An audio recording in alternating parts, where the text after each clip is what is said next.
Oh, well, that lighting just looks absolutely abysmal. Oh, well. 10 ring. Hello everyone, thanks for coming outside with me today. No informational video for you today. I just figured I'd come out here and do a little bit of shooting. Firearm season in Pennsylvania just ended yesterday, so now we are waiting for a little bit, and then we will have the late archery and flintlock season starting the day after Christmas and running into January. By far one of my favorite times to get out. It's just nice to kind of be back into the swing of the bow. A few things about bow season really quick, because I know I'm going to get questions about this doobly bit here. This is a Magnus bow pod. It allows you to put your bow on the ground. You don't have it attached to the limb, which makes it really nice. You can shoot with it. Not in production anymore, so don't ask me where you can find it. I couldn't tell you. Magnus stopped making it a while ago. I stole it from my good buddy Derek Craig over at New Day Outdoors. But I figured I'd come out today and just to take some shots and just have a good time. It's been a while since I actually been out shooting the bow. If you don't follow me on Facebook and Instagram, you don't know much of what's going on with my archery season. First week was really successful, and then it's been kind of a wash since. So real quick, in bow season, first week, shot a doe there the first Monday. It was an evening hunt, first Monday there. I have a video. I'll post a link to that in the description below, the hunt breakdown of that. Then it was a lot of issues throughout archery season. The biggest one being, I posted on Facebook and Instagram.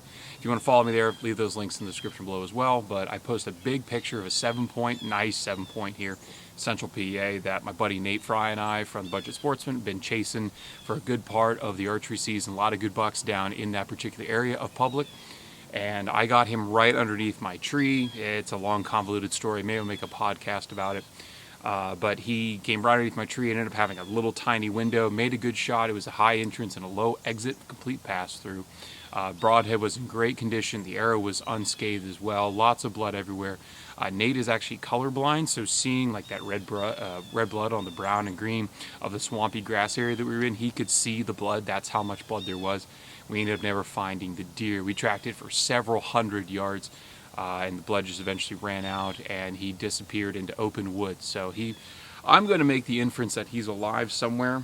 I just don't know for sure. And that was a really, really nasty part to my season. I mean, yeah, I've been hunting hard a lot, way more than I usually do, particularly with my 2 young kids at home. My wife's been a trooper this year, just hunting a lot. And just very little success in archery season, either getting on deer or just having that, like an instance with that 7-point there, just having a shot that didn't work out.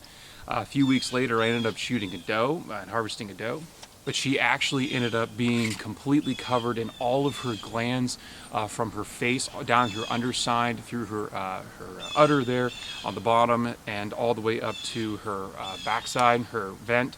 She was completely covered in pus-filled fibromas. She was real nasty. And of course, you can't see that when they're just standing upright.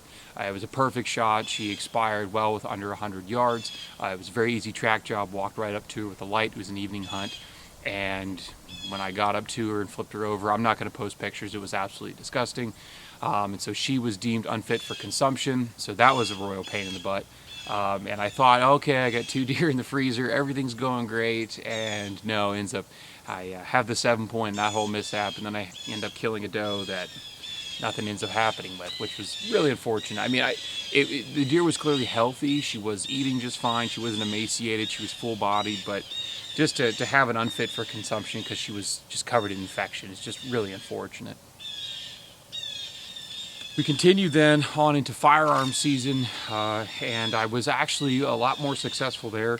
The first couple of opening days were actually pretty tough, which is unique for us. Here in PA, we actually had a concurrent season this year, where all 2 weeks of firearm season you could shoot either an antlered or an antlerless deer. So I thought I'd be out there with a buck tag still in hand and a doe tag still in hand. And the first week was real brutal.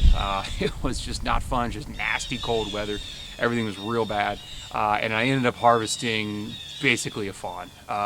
It's just icing on the cake. I was hunting down in the creek bottom. I was about 2 miles away from the parking lot. I was just hunting off the ground. I'd completely forgotten the saddle. I just wanted to be light and mobile. It was very cold, lots of layers, so I wanted to be light and mobile as possible. And I had my 25-06 down in the woods with me, and I went down in, and I had a doe fawn run right in front of me about 8 feet. She stopped and was looking back over her shoulder. Then I had another deer come down about 30 yards away. It was in bow range, and in the heat of the moment, I pulled up my gun, and I must have had my scope set on like 6 or 7 power because it looked enormous in the scope. And I thought, oh, if that's the doe fawn, that must be the mama. And I took the shot, and it fell within sight, walked up to it, and let's just say it was definitely not a full-grown deer. So that was disappointing. Not only was it disappointing that I shot a small deer, but it was very disappointing that I shot a small deer about 2 miles from the parking lot. So I put on about 7 miles that day, hiking down in, getting in, had to do a couple of trips, shed layers back at the vehicle. It's just been a mess. So archery season, firearm season, I still have a buck tag left. And I'll throw up some pictures of some trail camera pictures that I got of a deer. I'll throw up one. Tell me what you think is going on with this deer. It's clearly not in good shape. It's clearly not healthy. I want to hear your thoughts on it. I have my own opinion on why it is the way it is. It's a very nice buck, and it's very close to my house here on a piece of public, but it is obviously not in good shape. The other two, the one's definitely a good PA shooter. The other one's a little bit smaller. I don't know if I would be willing to harvest that buck in the late season when I do have like a 1.5 deer in the freezer already. But let me know your thoughts. Also started shooting with glasses now, which is a whole different thing. I really enjoy shooting it with a peep instead of going with the peepless with like the Bowmar nose button. Really enjoying shooting with a peep here. And gosh, I just love this bow pod. You can sit it. You might be able to find it on like eBay or something, but that just sits right there in the ground, and I don't have to worry about it. Everybody's like, oh, the cam gets in the mud. It's a bow. It goes dragged through the woods, so I'm not worried about a little bit of dirt. I can clean that off. Also, real quick update here on the podcast. I've been horrible with the podcast. I have so many backlogged episodes. All of my free time has gone into hunting and being with the family. I'm still in school teaching full-time in the classroom, even with COVID running rampant across the country and the vast majority of places being virtual. I still have a full caseload of students in school. So it's been taking a toll on me this fall, and all my free time has just been devoted to just kind of sitting down and doing nothing, or hunting, or being with my family, of course. So the podcasts are going to come back, and also I want your guys' opinion on what you want to see. We're coming up to the Christmas season. I'm going to have some holiday break time to get some filming done, some quality filming done. If you have an idea for a video you would like to see for end of season maintenance, or just a wrap up on the season, or anything else, how I do sharpen broadheads at the end of the year, take care of my arrows, whatever it is, follow me down below, send me a Facebook message, Instagram, or even better yet, comment here on YouTube so other people can give it a thumbs up. That'd be really beneficial and would really help me out a lot when it comes to creating content in a short time window, so I don't have to come up with all the ideas. You guys can let me know what you want to see, and it'll just make it easier for all of us. So that's all for this video. Again, sorry it wasn't informative, just me talking. I'm going to keep shooting here, go inside and warm up a little bit. Hope you're having a much more successful season than I am. Hope you're getting out and persevering and enjoying it, even if it's going worse than mine. As they always say, a bad day of hunting is better than a good day at work. I don't know if I agree with that after the season I've had this year, but we all have a season like this, and if you are, I hope you continue to persevere, and let this be a testament that you can persevere. Just because I'm on YouTube and I've been doing this for 17 years doesn't mean I don't have crap years of bow hunting. So I hope you're able to get outside, enjoy the sport of archery hunting if you so choose. Definitely enjoy God's beautiful creation, and we'll get to see you next time.